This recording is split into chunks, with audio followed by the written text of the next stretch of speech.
There is a lot to unpack in this initial meeting with what appears to be a very early synth prototype. For one thing, he's pretty much convinced that everyone is a synth, and for another, he claims to be what amounts to a brother to Nick.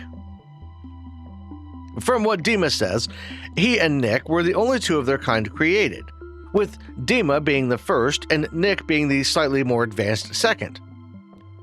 The Institute supposedly cycled a number of personalities through Nick over time, with him having no memory of that or DiMA because it happened over a century prior.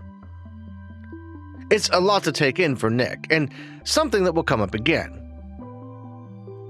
DiMA also confirms that Kasumi is alive and well, and tells us that we can see her after a short conversation where he reveals that he seems to have some kind of obsession with giving people identity crises.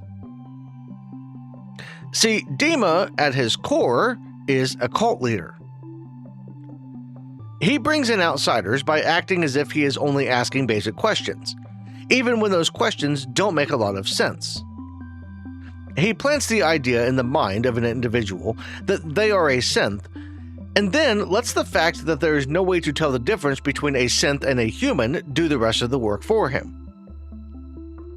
For people who are going through a difficult time, like Kasumi after the death of her grandfather, this kind of manipulation can be especially effective as it burrows into their already fragile emotional state and makes them doubt the things that they think they know. He tries this emotional manipulation on the sole survivor character as well, asking a leading question. I don't mean to question you, but what's the first memory you have? And then pouncing on the answer as some kind of evidence that the personality we have was implanted in us by an outside force like the Institute.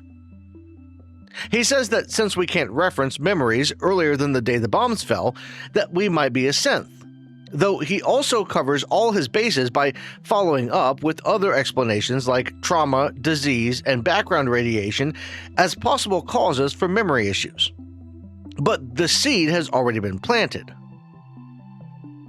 For someone who's dealing with the emotional kind of things that we've gone through, losing our spouse, and then dealing with the lost time and possible death of our son, as well as all the other things the wasteland has thrown at us, we could very easily be in a state of mind that would be primed to fall for these kind of tactics. He's careful to only lead us through inquiry, though.